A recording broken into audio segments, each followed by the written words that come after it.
This week, I've got Alita Battle Angel, which was originally a James Cameron project, and he was so busy with Avatar and the cajillions of Avatar sequels that we may never see, that he passed the directing torch to Robert Rodriguez, but he did stay on as a producer. And it's very much, if you'll notice, all the messaging around it is billed as, oh, it's a James from the people who brought you James Cameron's Avatar. And nobody's saying, from Robert Rodriguez. So already not a great show of faith.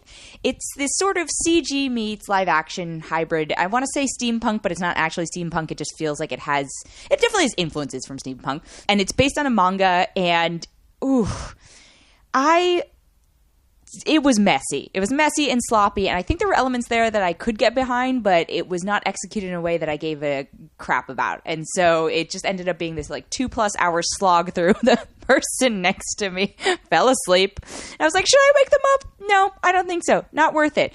The idea is that Alita is a human consciousness, but in basically a cyborg body, and there's of course something special about her, and she has all these like cool fighting techniques, and she's not sure why, and so it's about discovering her identity, and I'm sure it's trying to be like, oh, it's about discovering her humanity, but is she human? Is she what? Who cares? That's the thing. I was like, I don't care. I think the movie spent too much time trying to show these crazy hybrided out like cyborgy humans, right? There's people who it's basically human heads stuck onto robo bodies of whatever battle bots-esque making you choose. You know, everyone's trying to kill each other. There's a lot of murder. There's a whole lot of murder in this.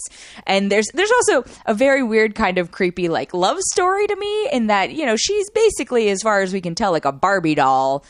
And yet there's a romance storyline with like a human male. So that made me a little uncomfortable, where I was like, where are you guys going with this? Overall, I think it was trying to do something interesting, but it just kept getting gummed up along the way.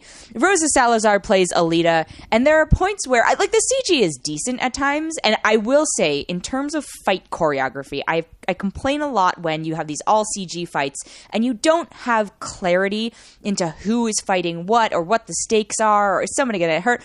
I think this movie did a pretty decent job when it came to that stuff. The problem was it's just mostly fights, and then her being like this super girly, like, I don't know what's going on right now. And then this, you know, switching. And then there's this whole sort of roller derby death match plot line that I thought they were trying to set up into some sort of something bigger than it was. And then there's also this sort of weird classicism debate, and Christoph Waltz plays a doctor, and Jennifer Connelly plays his ex-wife, and Mahershala Ali is in it.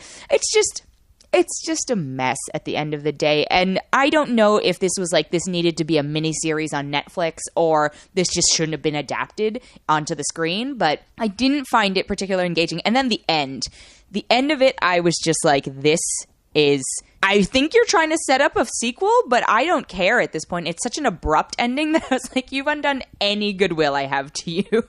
So obviously, I'm not going to particularly recommend this movie. I also don't know who it's for, right? And it's always a big thing when I go into a movie. I'm like, okay, who's this for? Even if I'm not the target audience for it, it should be sort of clear to me who you want to see this movie. And with Alita Battle Angel, I don't feel like I got really a clear picture of that, right? Are you trying to aim at like younger, you know, that preteen or teen demographic because she looks young and you've got like a young storyline romance?